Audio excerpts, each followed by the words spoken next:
Então, na primeira parte desse nosso estudo sobre as duas testemunhas, eu fiz uma introdução onde eu lancei as bases, os fundamentos sobre o assunto das duas testemunhas, principalmente tendo como textos principais Apocalipse 11 e Zacarias capítulo 4.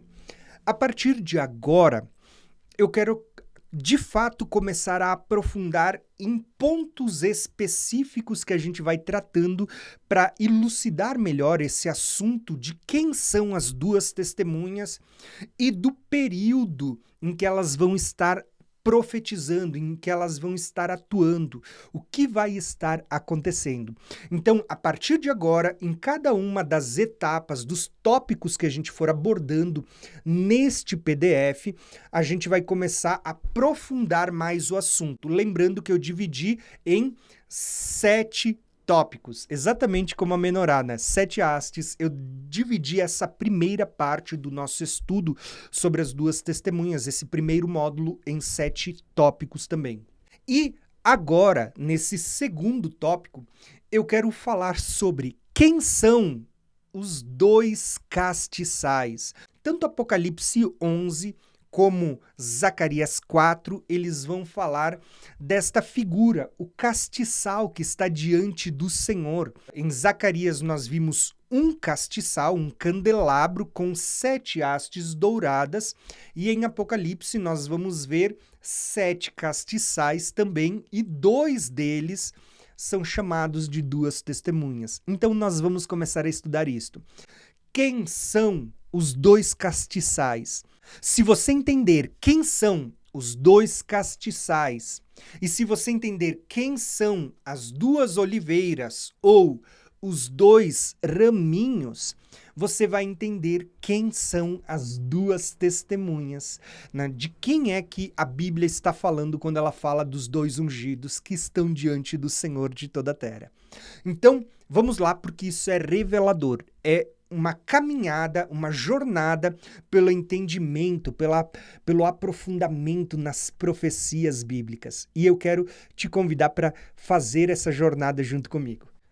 Como base, para falar de dois castiçais, eu quero falar agora de Apocalipse 11. O texto ele diz o seguinte: e eu darei poder às minhas duas testemunhas. Então o termo-chave é duas testemunhas. E elas profetizarão durante 1260 dias, disto a gente ainda vai falar nas próximas aulas, vestidas de pano de saco e crina. Estas são também as duas oliveiras. Sobre isso eu ainda vou falar também no próximo tópico, sobre quem são as duas oliveiras.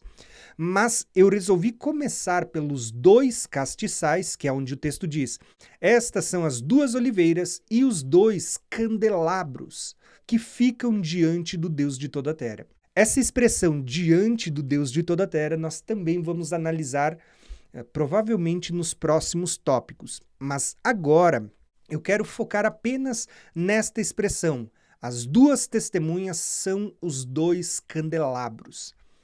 A primeira coisa que eu quero destacar aqui é que, dependendo da versão da Bíblia que você estiver lendo, esse termo vai mudar.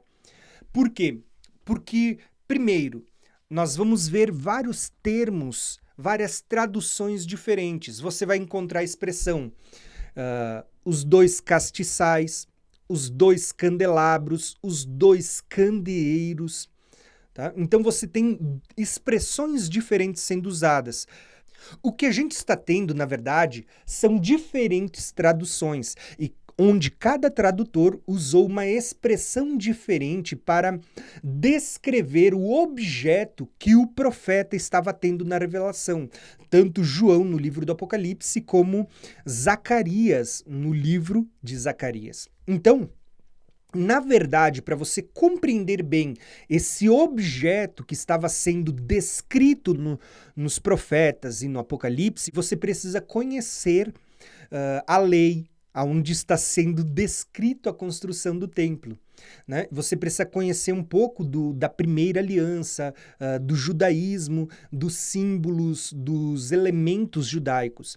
E quando você vai estudar, esse é um dos maiores símbolos do judaísmo, né? que é a menorá. O que é a menorá? Lembrem, não confunda a menorá, né, a menorá, com a Hanukkah, que tem 9 hastes. A menorá, ela tem 7. Esta menorá, os tradutores, e aí que entra as nossas versões bíblicas, os tradutores traduziram a menorá chamando ela de candelabro, de castiçal, de candeeiro, né? E de tantos outros nomes. Mas lembrem, o nome correto é menorá. Porém, a menorá, ela tem 7 castiçais, ou 7 candelabros. E é esse contexto de tradução que você precisa entender para não se confundir. Muitas vezes a gente vê a figura nas imagens, nos desenhos de 2 candelabros, de 2 castiçais, quando na verdade eu deixei aqui 2 para a gente poder explicar essa questão, mas a visão correta seria esta, né? Seria uma menorá com 7 castiçais, como Zacarias descreve no capítulo 4.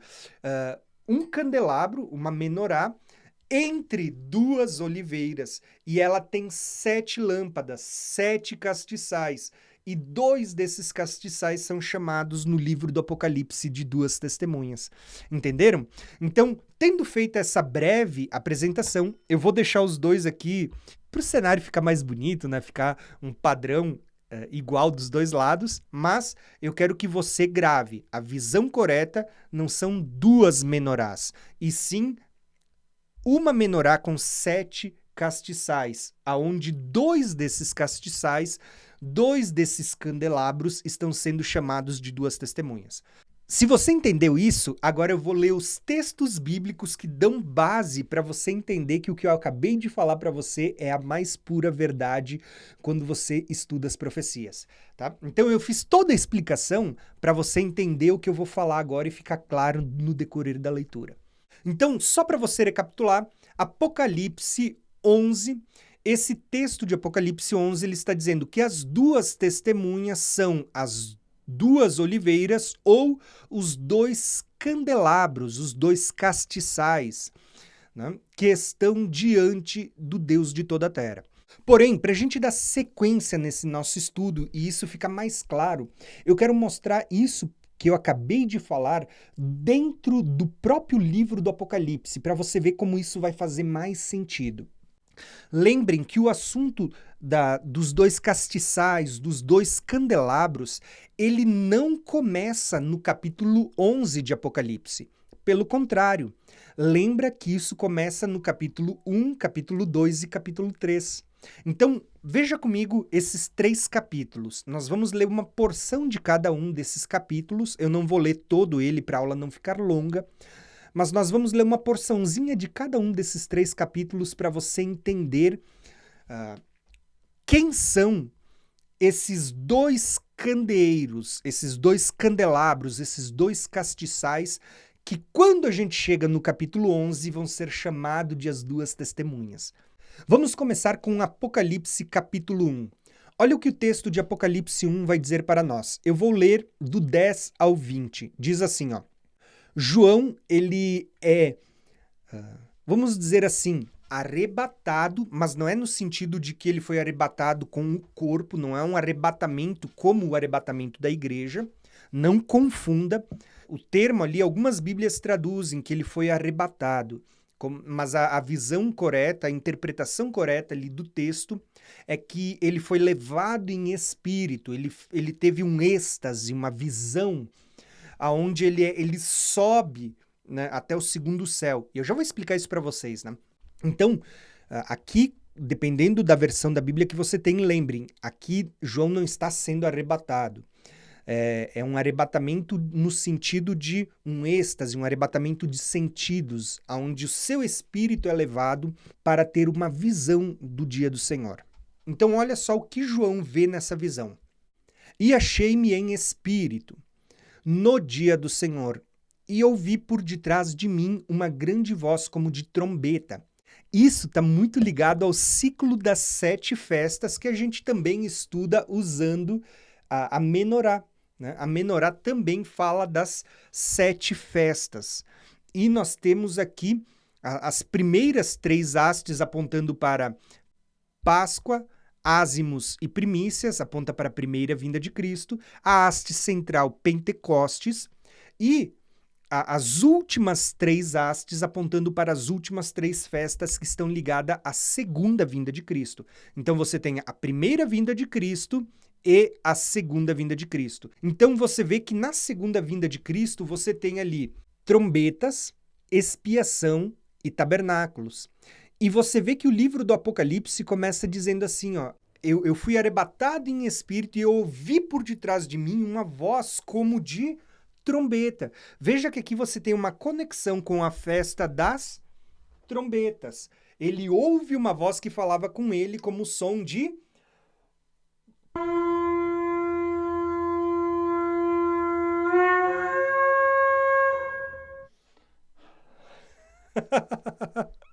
como som de trombeta. Por que eu fiz esse comentário? Para você entender que um dos panos de fundo são o ciclo das 7 festas. Assim como na primeira vinda de Cristo você vê o cumprimento das primeiras festas, agora no livro do Apocalipse você vai ter o cumprimento que é como se fosse o final do Pentecostes, tá? Que se iniciou na primeira vinda e vai finalizar agora na segunda vinda. Então, o livro do Apocalipse, de certa forma, você vai perceber que ele mostra o finalzinho do Pentecostes e o início das últimas 3 festas, que aponta para toque de trombetas, os últimos 7 anos, expiação, o dia da vinda de Cristo, e tabernáculos, que está apontando para o Senhor entre nós, né? O Senhor tabernaculando entre nós, tanto que os profetas, inclusive Zacarias, vão falar da festa dos tabernáculos sendo comemorada no milênio. Ou seja, tabernáculos aponta para o tabernáculo de Deus entre os homens, Nova Jerusalém, e também aponta para o milênio, onde as nações subirão para comemorar a festa dos tabernáculos. Então, trombetas, fala do período da grande tribulação, sendo anunciado o dia do juízo e também o dia do perdão. Expiação, o dia da vinda de Cristo, e tabernáculos, apontando para o tabernáculo de Deus entre os homens, ou para a festa dos tabernáculos, para o período milenar. Então você vê que o candelabro, essa menorá, esse castiçal, essas 7 hastes, elas têm muitas implicações proféticas.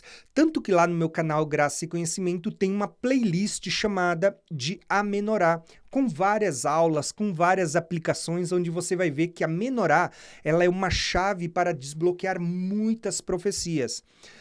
Não é por nada que este é também um dos principais símbolos do judaísmo, mas não só do judaísmo, também do cristianismo, né? As pessoas olham e dizem assim, a menorá é um símbolo judaico. Eu vou dizer que não. A menorá, ela não é apenas um símbolo judaico, é um dos maiores símbolos da igreja, porque no Apocalipse, você vai ver agora que a gente vai ler que as 7 hastes fala das 7 igrejas.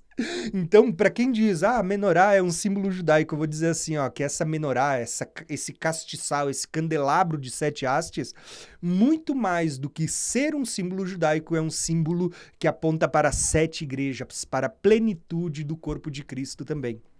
Então, olha só que interessante as revelações que você vai ver agora. Porque esse texto de Apocalipse, ele diz o seguinte para nós. Essa voz como trombeta que ele ouviu dizia, né? O que vês, escreve num livro e manda para 7 igrejas.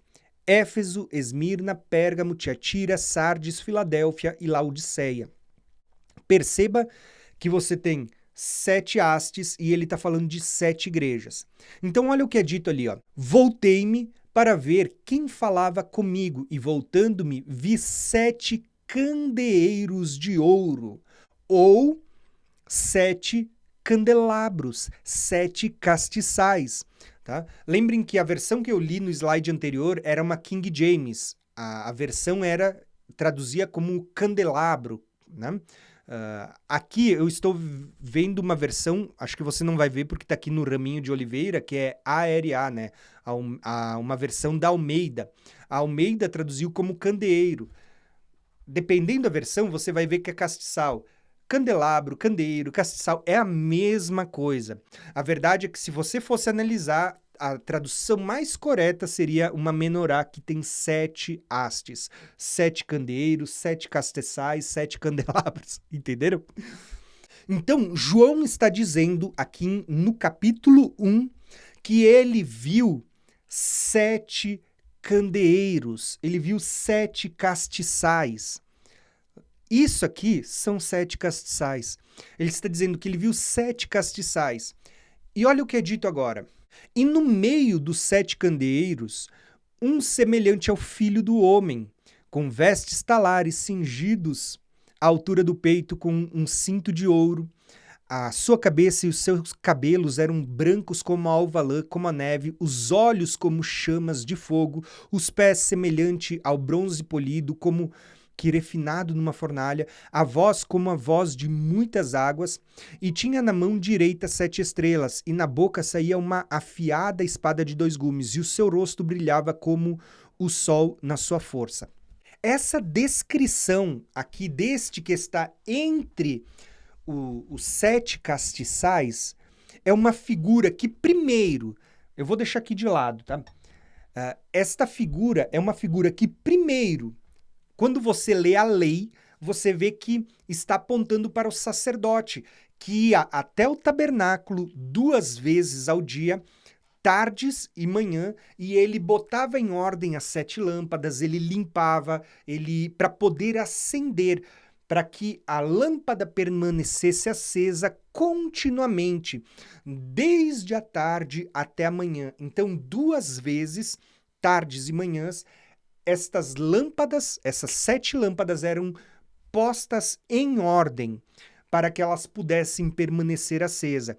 E essa era uma tarefa realizada pelo sacerdote que oficiava conforme o seu turno no tabernáculo de Moisés, posteriormente no templo de Salomão, que já não era mais uma menorá, e sim eram 10 menorás, que dava 70 castiçais, mas isso é um assunto para outra hora, para não confundir. E aí você vai ver uma revelação, irmãos. Quando você vê aqui um como filho do homem entre os 7 castiçais, quando você olha lá para a lei, você vê que esse como filho do homem é a figura de um sacerdote que está pondo em ordem essas 7 lâmpadas. Quem que são as 7 lâmpadas? A gente já vai ler. Então, esse como filho do homem, como um sumo sacerdote, está pondo em ordem para poder acendê-las. O que está sendo revelado aqui, irmãos? Quem que é esse como filho do homem? Aqui entra a segunda revelação, está lá em Daniel 10, a mesma descrição, né? Eu até falei disso quando a gente falou sobre o livro de Daniel alguns dias atrás. Daniel 10 vê esse como filho do homem da mesma forma, com olhos como chama de fogo. Lembra de Zacarias 4?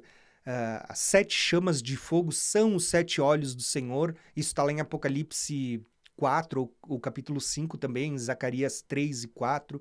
Esses olhos como chama de fogo são também os 7 espíritos que estão sobre as 7 hastes, as 7 chamas de fogo. Tudo está conectado, mas a gente vai estudar melhor quando a gente falar do Apocalipse capítulo a capítulo. O que eu quero mostrar para vocês aqui agora é a figura que está sendo descrita aqui é do próprio Cristo, o Filho do Homem, que está entre os 7 castiçais, pondo em ordem para poder acendê-los, tá bom? É a mesma figura. Lembra que aqui você vê o filho do homem com olhos como de chama de fogo. Na introdução, na aula passada, eu falei para vocês que Zorobabel, no contexto de Zorobabel, você vai dizer, essas 7 chamas de fogo são também os olhos do Senhor e tal.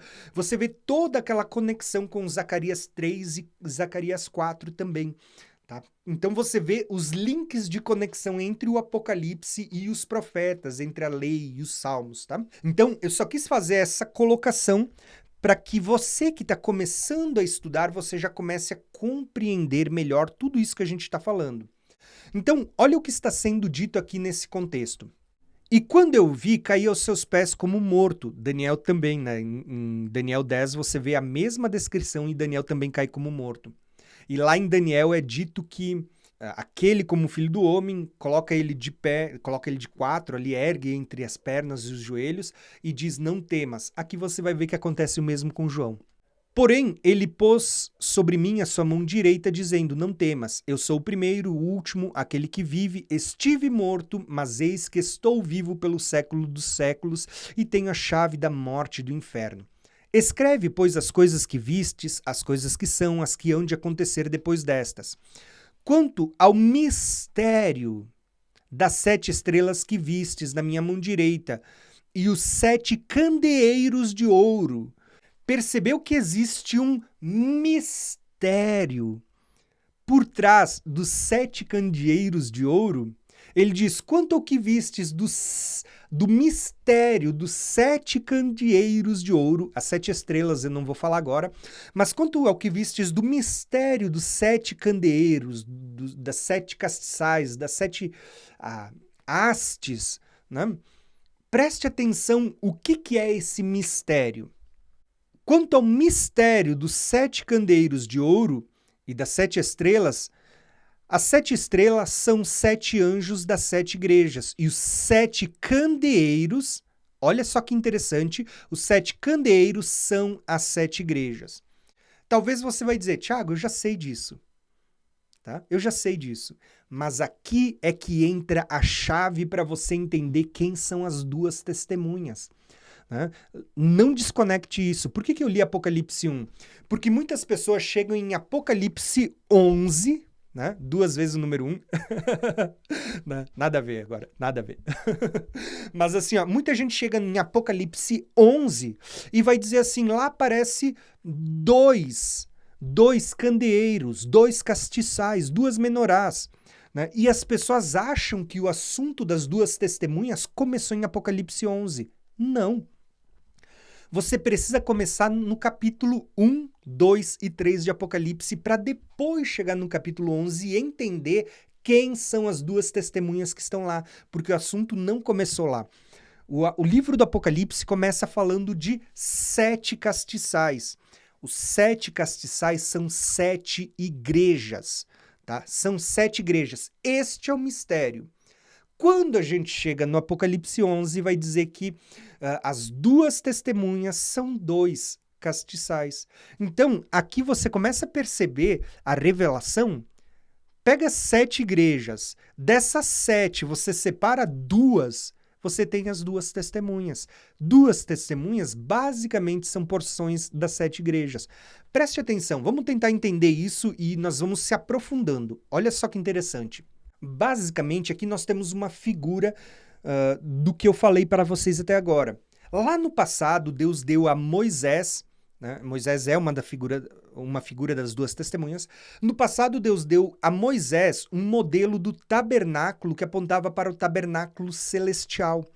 Esse tabernáculo era dividido em 3 partes. O átrio exterior, né? O lugar santo e o santíssimo.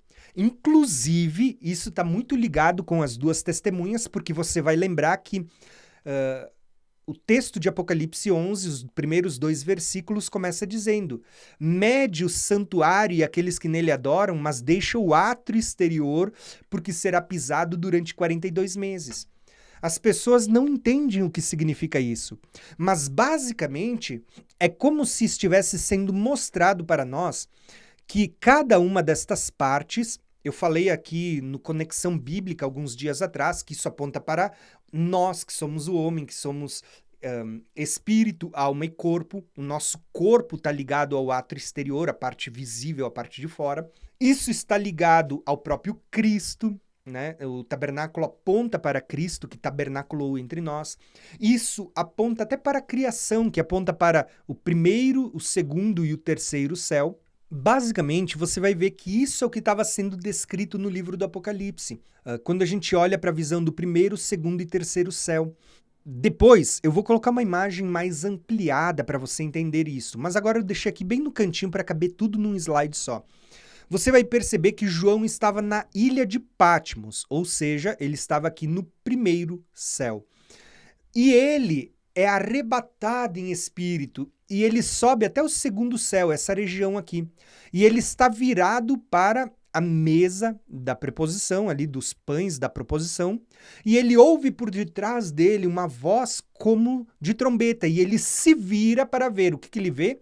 7 castiçais. Entenderam?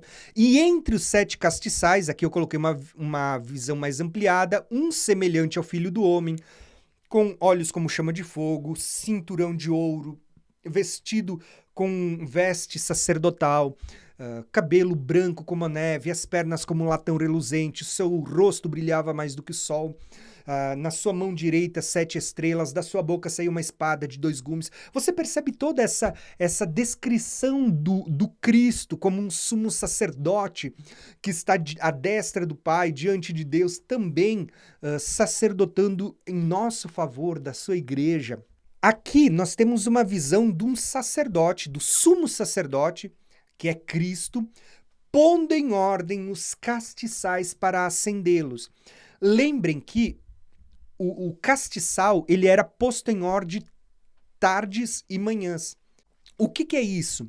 Basicamente, ele era posto em ordem 2 vezes, aonde quando o sacerdote, diante do seu turno, ia colocar em ordem esse castiçal, ele limpava, ajeitava, preenchia de azeite para manter as lâmpadas acesas. Isso a gente vai falar no decorrer desses tópicos que a gente ainda vai ver nos próximos slides desse PDF. Tá? Lembrando que esse PDF vai estar disponível aqui, o link para quem quiser adquirir, ou você que faz parte do curso Escatologia Revelada vai estar liberado lá para você também, tá? Então, olha que interessante esse conteúdo. Porque você vai perceber que Jesus, como um sumo sacerdote, está pondo em ordem as lâmpadas para poder acendê-las. Como que ele está fazendo isso? Na sombra, que era o que o sacerdote fazia lá no templo, ele vinha aqui, ele arrumava as lâmpadas, ele limpava, trocava o azeite velho, tirava o azeite velho, abastecia com um azeite novo, tá? Ele ia abastecendo cada lâmpada e acendia elas novamente para que todas as lâmpadas pudessem estar acesas. Então, basicamente, era isso que acontecia. Só que nós estamos falando de sombras e realidades. A realidade é que Cristo também está pondo em ordem para acendê-las. Cristo fez isso quando ele veio na sua primeira vinda. Por meio dos seus ensinos, das suas repreensões, ele tirou o homem do pecado e conduziu para o seu caminho de santidade.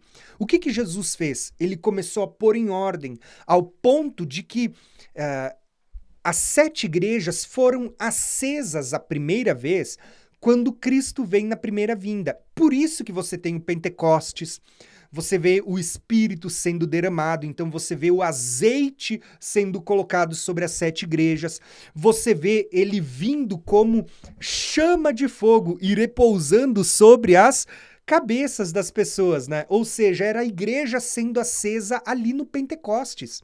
Olha que lindo que é essa revelação, a igreja sendo acesa no Pentecostes. Você vê como se a menorá estivesse sendo acesa na primeira vinda de Cristo, porque Cristo, por meio da sua vinda e dos seus ensinos, estava pondo em ordem as 7 igrejas para que ela fosse acesa.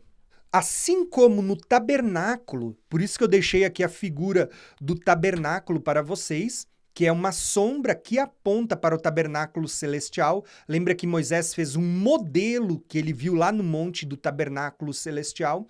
Cristo, ele não oficiou num tabernáculo feito por mãos humanas, mas ele está oficiando no tabernáculo celestial, o verdadeiro, não a sombra, como diz Hebreus, mas na realidade. Não com sangue de animais, mas com seu próprio sangue. Não por meio de um sacerdócio humano que tinha que ser renovado, né? Mas um sacerdócio superior. Então, Cristo é esse sumo sacerdote que hoje está cumprindo a realidade daquilo que na primeira aliança eles praticavam as sombras. Então, o que que acontece? Cristo, quando vem, ele vai acender, ele vai pôr em ordem as lâmpadas, ele vai pôr em ordem a igreja, ele vai derramar o azeite que fala do Espírito Santo, tá? Lembra que a gente vai falar numa das aulas o azeite dourado que está vertendo das oliveiras, está apontando para o Espírito Santo, e ele vai acender essas chamas. Ele vai acender toda a menorá. Por isso que você vê uma igreja triunfante, poderosa, revestida de poder no princípio. Por isso você vê a igreja em Atos dos Apóstolos, uma igreja poderosa, porque ela estava completamente em ordem e acesa, né? Cheia do Espírito Santo, com as suas chamas acesas. Porém, assim como no modelo do tabernáculo, que 2 vezes ao dia o sacerdote precisava ir lá e limpar aquelas lâmpadas, voltar a abastecer com o azeite para poder acender as chamas de novo, você vai ver que é isso que Cristo vai fazer, tá? Ele fez isso na sua primeira vinda e ele vai voltar a fazer isso de novo antes da sua segunda vinda, pondo em ordem essas lâmpadas que apontam para as 7 igrejas, pondo em ordem as 7 igrejas e renovando o azeite. E aqui entra o que a gente vai falar sobre o azeite dourado que vai ser vertido sobre as 7 igrejas. Porque, assim como no tabernáculo precisava ser posta em ordem tarde e manhã, você vai ver que Cristo ele pôs em ordem na sua primeira vinda e ele vai pôr em ordem de novo na sua segunda vinda, para que, posta em ordem, limpa e abastecida de azeite dourado, de novo nós possamos ver a igreja acesa nos últimos dias como foi no princípio, né? Por isso que a Bíblia fala que lá era aceso 2 vezes ao dia, tardes e manhãs. No livro do Apocalipse você está vendo isso. Assim como a primeira vinda Cristo pôs em ordem, no livro do Apocalipse, eu falei para vocês agora sobre as festas, está narrando a segunda vinda de Cristo, ou seja, vai ser posta em ordem de novo a igreja para voltar a ser acesa. E aqui é que entra o papel das 2 testemunhas, porque você vai ver que são as 2 testemunhas que vão verter o azeite para os demais castiçais, para que todos sejam acesos, para que toda a igreja esteja acesa e irrepreensível em ordem diante do Senhor. Então, até aqui eu fiz uma explicação de Apocalipse 11, onde eu mostrei para vocês que lá fala de 2 castiçais, ou de 2 candelabros, 2 candeeiros, dependendo da tradução. E eu mostrei que o assunto dos castiçais não começa em Apocalipse 11, mas em Apocalipse 1, onde você vê não 2, mas você vê 7 castiçais. E desses 7 é que você vai ver que 2 vão ser as 2 testemunhas. Então, até aqui você já tem uma compreensão. Mas a pergunta é, como que a gente pode dizer que os 7 castiçais são 7 igrejas e chega em Apocalipse 11, 2 vão ser chamados de 2 testemunhas? Eu vou mostrar isso para vocês. Quando vocês leem Apocalipse 1, você vai ver que é dito que o mistério dos 7 castiçais de ouro é que eles são as 7 igrejas. Inclusive, ele é dado o nome das 7 igrejas. Porém, quando você vai ler Apocalipse 2 e Apocalipse 3, você vai ver que vai ser escrito cartas direcionadas a cada uma dessas 7 igrejas. E olha que interessante, quando você pega as 7 igrejas, para 7 igrejas, você vai ver que todas elas têm repreensão. Algumas delas vocês vão ver que vão receber elogio e repreensão. Você vai ver elogio e repreensão, elogio e repreensão, elogio e repreensão, elogio e repreensão. Mas existem 2, e olha aqui como não é coincidência, existem 2 destas 7 igrejas que elas não recebem nenhuma repreensão, tá? Por quê? Porque essas 2, você vai ver que elas são Esmirna, tá? E Filadélfia. Inclusive, não sei se vocês vão conseguir ver, Esmirna é a segunda igreja e Filadélfia é a sexta. Elas estão até mesmo na mesma haste. Olha que interessante, que paralelo lindo, né? Existem paralelos, porque você vai ver, né? Apocalipse 2:10 diz que elas passarão por uma tribulação de 10 dias, devem ser fiéis até a morte. Olha aqui, ó, morte. Gravem essas expressões, porque está ligado às duas testemunhas. Deve ser fiel até a morte. E você vai na mesma haste, Apocalipse 2:10, Apocalipse 3:10, você vai dizer que tem uma porta aberta. E como eles foram fiéis a Deus, guardaram a sua palavra, não negaram a fé, né? Eles receberão um livramento, né? Guardastes a minha palavra, eu te guardarei da hora da provação, né? Que aqui até entra uma questão que os pré-tribulacionistas usam para falar de um arrebatamento secreto, que não é o debate de hoje, tá? Mas você vê aqui, ó, Deus está prometendo para essas duas igrejas. Ele está dizendo que vai haver tribulação e perseguição para uns, mas vai haver um livramento para outros que vão permanecer vivos até o momento do arrebatamento. Enquanto uns vão ser perseguidos e mortos, outros vão permanecer vivos até o final e vão ser arrebatados. Que mistério, né? Parece que é uma contradição, parece uma espécie de paradoxo, porque as pessoas vão se perguntar, tá, mas então as pessoas vão ser perseguidas e mortas ou elas vão permanecer para o arrebatamento, né? Ou Deus seria bom para com um e ruim para com outros, quando permite que uns moram e que outros permaneçam vivos até o final? Não, irmãos, tá? Nada disso torna Deus ruim, injusto ou qualquer outra coisa que surja na sua mente. Pelo contrário, eu vou explicar isso para vocês, inclusive nas próximas aulas ainda desse módulo sobre as duas testemunhas, e aí vai começar a fazer mais sentido para vocês essas questões. Porém, nesse momento, eu quero deixar aqui esses dois textos para vocês, só para vocês entenderem o que está sendo dito. Preste atenção. É dito aqui, ó, o texto de Esmirna. Eu não vou ler as 7 igrejas, porque senão o vídeo ficaria mais longo do que ele já fica normalmente quando a gente lê apenas algumas porções, né? Mas eu vou ler só essas duas igrejas. Esmirna, para vocês verem que essas duas não têm repreensões. Diferente das outras, onde Deus diz, olha, conheço as tuas obras, sei de tudo que você está passando e tudo mais, mas tenho, porém, contra ti algo, que você abandonou o primeiro amor. Aí ele vai para outra igreja e ele diz assim, olha, eu sei das tuas obras, sei do teu amor, sei de todas as coisas, mas tenho, porém, contra ti que você está vivendo de aparência. Tem aparência de que vives, mas está morto. Né? Arrepende-te. Todas as igrejas, ele tem ali dentro da mesma igreja, pessoas que estão andando em firmeza diante do Senhor, mas tem pessoas que estão andando em repreensão. Dentro da mesma igreja você tem o trigo e você tem o joio. Você tem a virgem prudente e você tem a nécia. Inclusive a gente vai falar disso na última aula dessa série. Dentro das mesmas igrejas você tem dois tipos de cristãos, aqueles que estão preparados para a vinda de Cristo, aqueles que estão acesos e aqueles que estão andando em repreensão.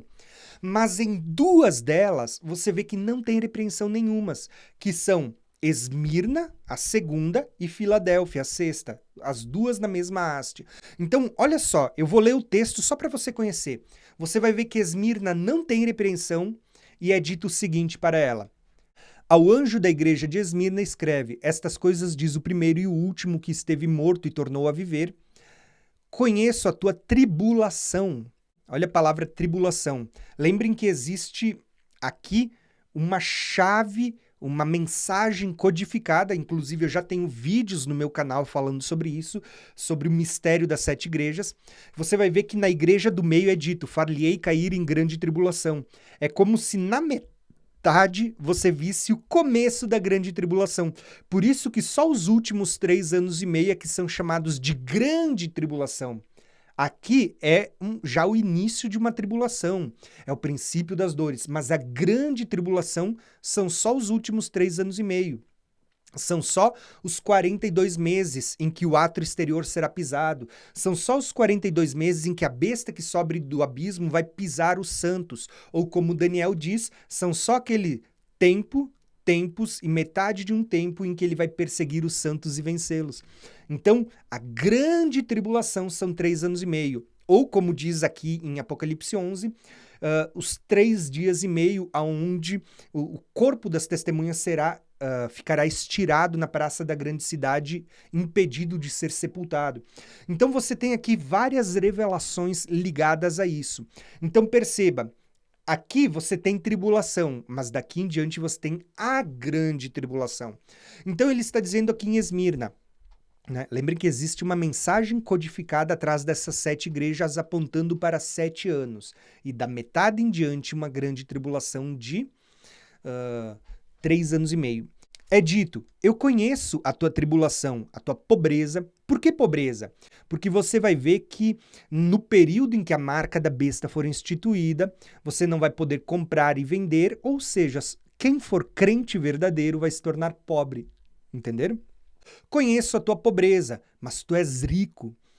E conheço a blasfêmia dos que se declaram judeus e não são, sendo antes sinagoga de Satanás. Aqui tem outra revelação, porque você vai ver que vai haver uma perseguição do anticristo para com aqueles que guardam o testemunho de Jesus e a palavra de Deus, e vai haver uma perseguição dos próprios judeus. Tá? Judeus, quando eu digo aqui, não são os judeus convertidos a Yeshua HaMashiach, né? Ao Cristo, né? Como a gente chama. Tá? Porque esses judeus que se convertem a Cristo fazem parte da menorá, da igreja do Senhor. O judeu que se converteu ao Yeshua, a Cristo, ele é como um ramo da oliveira que havia sido quebrado, mas que vai voltar a ser enxertado. Porque, lembrem, eles são o ramo natural da oliveira. Nós somos, como a gente vai ver no próximo tópico, nós somos ramos não naturais, cortados de um jambuzeiro bravo e que fomos enxertados na oliveira. Mas eles são ramos naturais e quando eles creem, eles que já faziam parte da oliveira, mas foram quebrados por causa da incredulidade, voltam a ser enxertados e a fazer parte. E aí você olha e você nem vê a diferença, porque eles foram enxertados, eles eram ramos naturais. Então lembrem, quando eu falo que os judeus vão perseguir a igreja no tempo do fim, eu não estou falando de todo judeu, e sim dos judeus que não creem no Messias. Porque nós temos muitos irmãos nossos judeus que creem em Cristo, e esses são nossos irmãos. Nós somos um em Cristo. Esse é o mistério de Cristo descrito em Efésios, capítulo 2, capítulo 3, né? Em Gálatas, em Romanos, em Hebreus. Você vai ver esse mistério sendo anunciado, tá? Então gravem isso, irmãos. A gente vai falar disso na próxima aula. Quem são as duas oliveiras? Mas agora eu quero que você grave apenas isso. Quem são os dois castiçais? Um dos castiçais está apontando para Esmirna, que no período da tribulação vai se tornar pobre. Por quê? Porque quem não quiser botar a marca da besta não vai poder comprar e vender, vai ser pobre. Mas Deus está dizendo, te calma, você é rico perante mim, é rico perante Deus, tá? Lembrem que todas essas igrejas tinham um contexto histórico para aquela época em que foi escrito na Ásia Menor, naquela região da Turquia e tudo mais. Mas era uma sombra cuja realidade está apontando para o fim, que também está ligado com a Turquia, também tem esse contexto geopolítico do tempo do fim. Oriente Médio, toda aquela região do Oriente Médio, né? Mas isso é um assunto que a gente fala outro dia, para não juntar muitos assuntos e a gente desviar do principal, que é entender quem são os dois castiçais. Então, olha que interessante. É dito aqui em Esmirna, não temas as coisas que tens que sofrer. Eis que o diabo está para lançar em prisão alguns dentre vós para ser dispostos à prova e tereis uma tribulação de 10 dias. Mas sê fiel até a morte e dar-te-ei a coroa da vida. Quem tem ouvidos para ouvir, ouça o que o Espírito diz às igrejas. Ao vencedor de nenhum modo sofrerá o dano da segunda morte. Bom, irmãos, o que está sendo dito aqui? Só para você entender, aqui tem muita revelação, que a gente vai estudar daqui uns dias, quando eu falar do Apocalipse capítulo a capítulo. Mas agora, só para você entender, a essa igreja que é fiel, que não tem repreensão, ele está prometendo: eu sou aquele que tive morto, mas revivi. Ele está dizendo: assim como eu revivi, vocês também vão ressuscitar. Ele está dizendo: vocês vão passar por uma tribulação de 10 dias. Esses 10 dias está ligado com as festas que eu expliquei para vocês primeiro. Lembra que entre a festa das trombetas e a festa da expiação, tinha um intervalo de 10 dias onde se tocava trombetas. Lembra? Ó, escuta.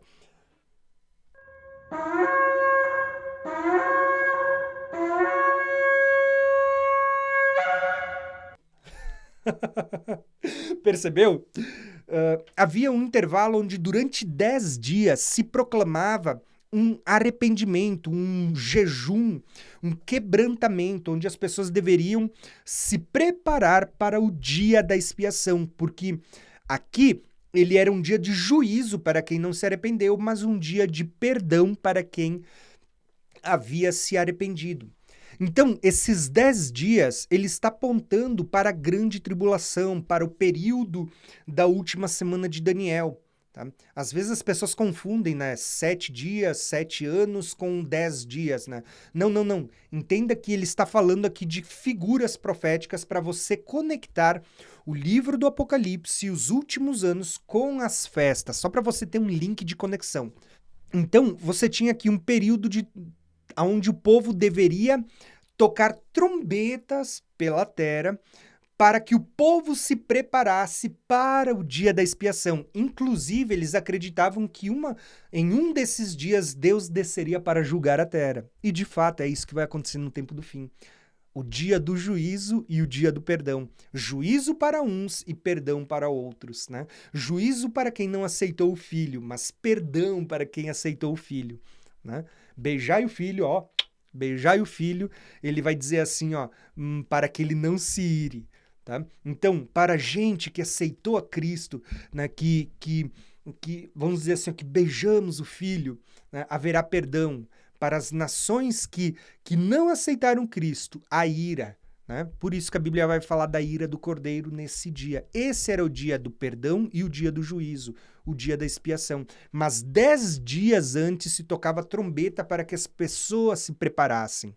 Então, você precisa entender isso, tá? Muitas pessoas fazem uma associação diferente, dizendo que a toque de trombeta aponta para arrebatamento. Não, não, não, não. Não era isso que as trombetas anunciavam, tá? As trombetas não anunciavam arrebatamento. As trombetas não anunciavam um livramento onde a pessoa escaparia do dia da expiação. Pelo contrário, as trombetas eram passadas pela terra para que as pessoas se preparassem para esse dia. Assim como as testemunhas vão estar tocando trombetas, assim como o livro do Apocalipse mostra 7 trombetas sendo tocadas, para que as pessoas reconheçam, se arrependam e se preparem. Ainda assim, a Bíblia vai dizer que muitas pessoas não vão se arrepender, né? E por isso o juízo, a ira de Deus e os cálices sendo derramados na vinda de Cristo. Tá? Mas o que eu queria mostrar para vocês é, Deus mostra aqui Esmirna. E você percebeu que Esmirna não tem repreensão? Não é dito, ó, você abandonou o primeiro amor, então te arrepende e volta. Não é dito, ó, você não é nem quente nem frio, você é morno, você está prestes a ser vomitado. Não é dito para ela assim, ó, você não é nem, tá vivendo de aparência, não está nem, parece vivo, mas está morto, né? Não é feito nenhuma dessas repreensões. Não é dito para ela, ó, você se acha rica, mas você é pobre, cega, nu e miserável. Pelo contrário, é dito, você é pobre para este mundo, mas diante do Senhor você é rica. Percebeu que esta igreja ela não tem repreensão? Ou seja, a repreensão significa que a lâmpada estava suja e sem azeite, né? Quando a lâmpada não tem repreensão, significa que ela ainda está cheia de azeite. A sua chama ainda está acesa. Perceberam? É como se a gente olhasse para esta lâmpada que a gente acabou de ler, Esmirna, e ela tivesse a sua chama acesa. Ela ainda está irrepreensível. Só que do outro lado nós vamos ter outra igreja que tem a mesma condição, que também continua com a sua chama acesa e irrepreensível diante do Senhor, que é Filadélfia. E olha que interessante isso, irmãos, que é o que eu quero ler para vocês agora. Filadélfia é a outra igreja que não tem nenhuma repreensão. Olha o que é dito aqui, ó. Ao anjo da igreja em Filadélfia escreve: estas coisas diz o santo, verdadeiro, aquele que tem a chave de Davi. Para a igreja de Esmirna, ele tem a chave da morte e do inferno. Aqui ele tem a chave de Davi. Olha a autoridade na mão de Cristo. Isso também está ligado, se eu não me engano, lá com Isaías 22, né, com Eliaquim e Sebna, né, que é uma revelação muito interessante também, porque lá é onde aparece essa chave de Davi. Então é dito assim, ó, que abre e ninguém fecha, e que fecha e ninguém abre. Conheço as tuas obras, eis que tenho posto diante de ti uma porta aberta, a qual ninguém pode fechar, e que tens pouca força. Entretanto, guardastes a minha palavra e não negastes o meu nome. Eis que farei que alguns dos que são da sinagoga de Satanás, desses que a si mesmos se declaram judeus e não são, mas mentem, eis que vos farei vir e prostrar-se aos teus pés e reconhecer que eu te amei. Gente, olha que revelação linda essa, tá? Preste atenção. A Bíblia diz que Deus amou o mundo de tal maneira que deu seu Filho unigênito para que todo aquele que nele crê fosse salvo, não perecesse, tá? E você vai perceber que a igreja que crê em Cristo agora, ela vai se tornar a noiva do Cordeiro e ela vai ser chamada de amada, a igreja, aqueles que creem em Cristo.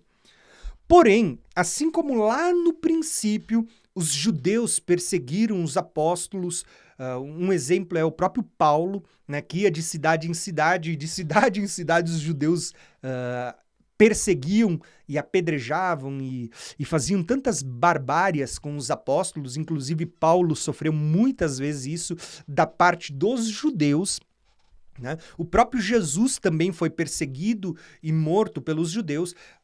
Lembrando que aqui eu não estou colocando a culpa sobre os judeus, porque Cristo morreu pelos nossos pecados. Então a culpa não é dos judeus, é nossa também. Porque na conta daqueles pecados estavam os meus pecados também. Então eu também fui culpado pela crucificação de Jesus. Você também. Todos nós, a Bíblia diz que todos pecaram. E o sacrifício de Cristo foi para redimir e pagar o preço da dívida de todos. Inclusive eu e você. Então nós não estamos jogando a culpa sobre os judeus. Mas eu estou dizendo que num contexto profético, os judeus crucificaram Jesus. Naquele contexto histórico, né? Histórico e profético. E assim como eles perseguiram Cristo, que é a fiel testemunha, eles perseguiram as testemunhas de Cristo que vieram depois. Os apóstolos, os discípulos, os diáconos, os profetas. Então, você percebe que assim como foi com aquela igreja que foi acesa no princípio, elas foram perseguidas por muitos judeus que se diziam detentor da palavra por causa da lei dos profetas, no tempo do fim isso vai voltar a acontecer. Muitos judeus vão perseguir aqueles que se converterem a Cristo.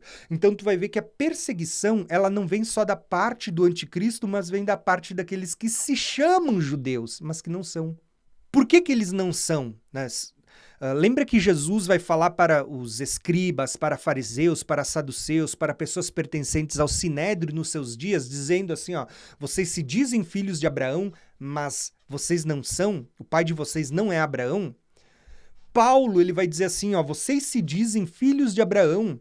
Ele diz, mas os filhos de Abraão não são os da carne, são os da promessa. Né? Você vai ver vários textos. Paulo vai escrever aos Romanos dizendo daqueles que se dizem israelitas, mas não são. O que ele estava falando? Da mesma coisa que está escrito aqui no Apocalipse de João, né? Daqueles que se dizem judeus e não são, são sinagoga de Satanás, né? Porque fazem as obras do seu pai, que queria matar Jesus, mataram Jesus e que agora vão matar os seguidores de Jesus no tempo do fim também. Então, lembrem, o mesmo que aconteceu lá no princípio vai voltar a acontecer no tempo do fim. Tanto a parte do avivamento, a parte da igreja voltar a ser acesa de novo, como a parte da perseguição que a igreja primitiva sofreu, a igreja do tempo do fim vai sofrer também. Tá entendendo os paralelos? Então tudo isso vai voltar a se repetir, só que agora de uma forma como nunca houve e nunca mais haverá. Por isso isso é chamado de uma grande tribulação, como nunca houve e nunca mais haverá.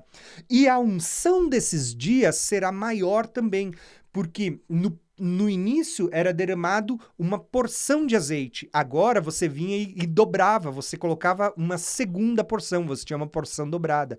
Inclusive, nas próximas aulas, no decorrer dos próximos tópicos, eu vou falar de porção dobrada dessa unção dourada. Então, você vai ter que assistir todas essas partes para poder ter todos os acréscimos sobre o período em que as duas testemunhas vão profetizar.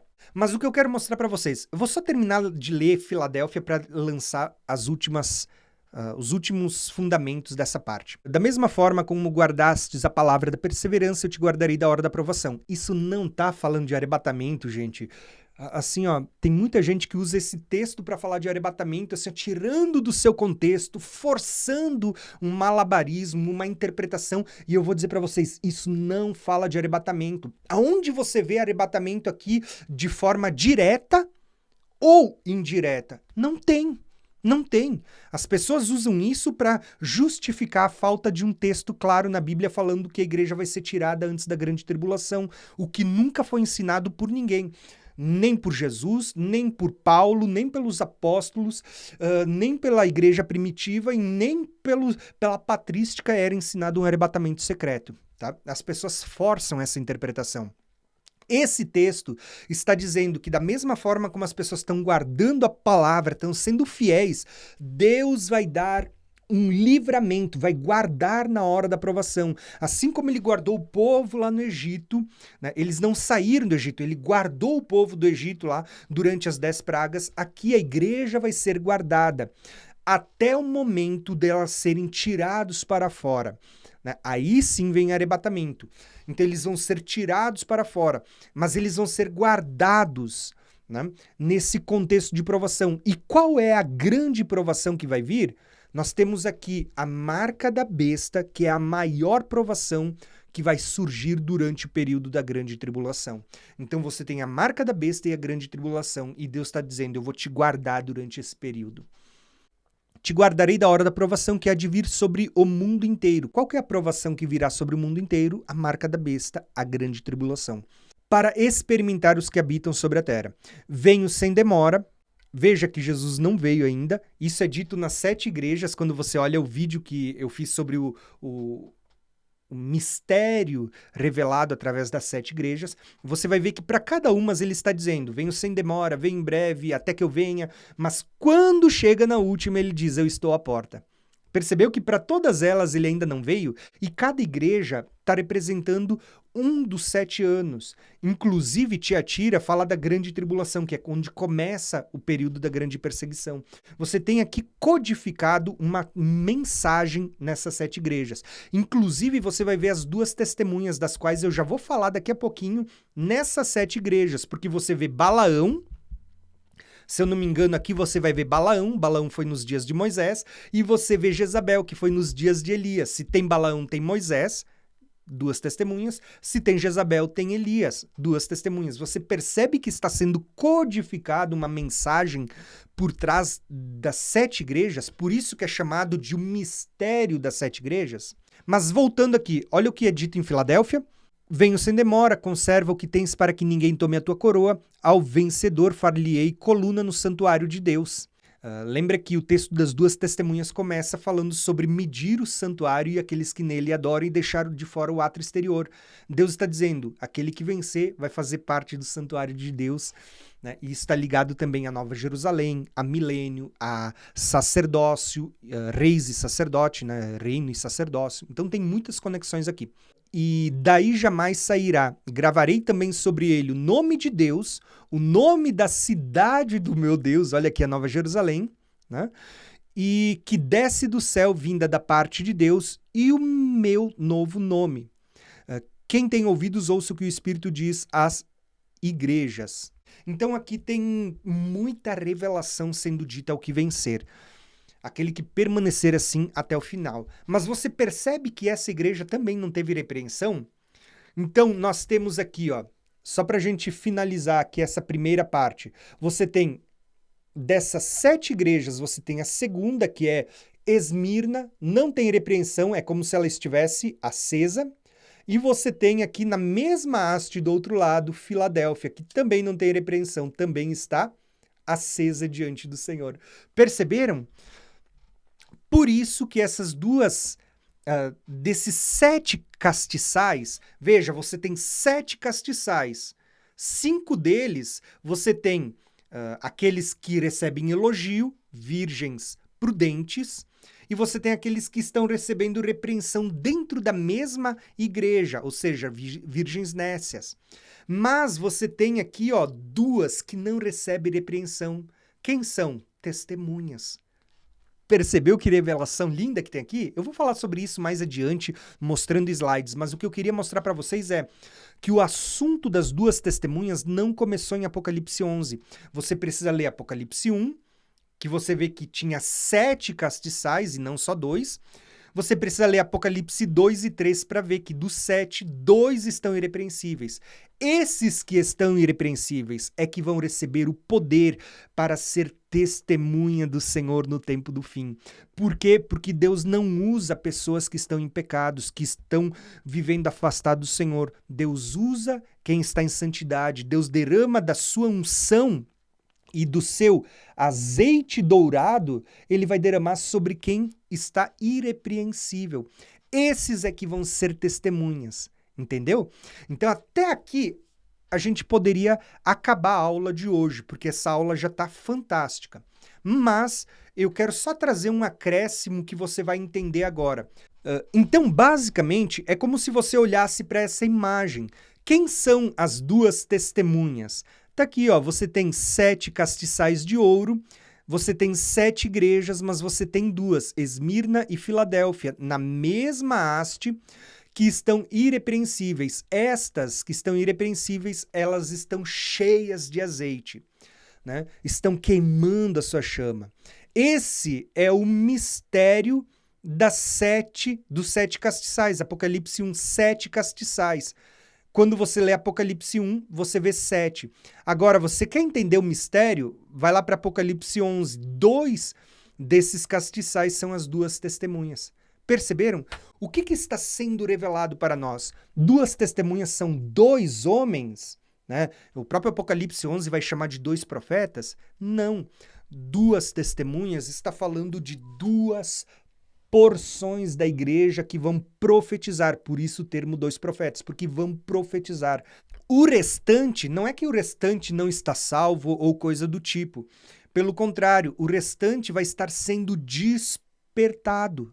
Tá? Por isso que você vê que as 10 dormiram e havia uma voz que gritava dizendo, o noivo está chegando.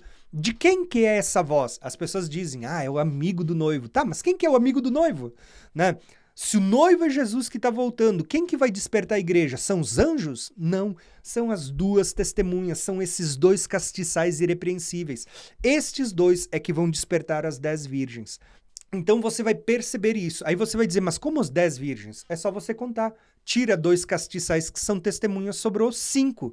Dentro dessas 5 você tem a prudente e a nécia, prudente e a nécia, prudente e a nécia, prudente e a nécia, prudente e a nécia, você tem 5 virgens prudentes e 5 nécias. 5 que recebem elogios, 5 que recebem a repreensão dentro da mesma igreja.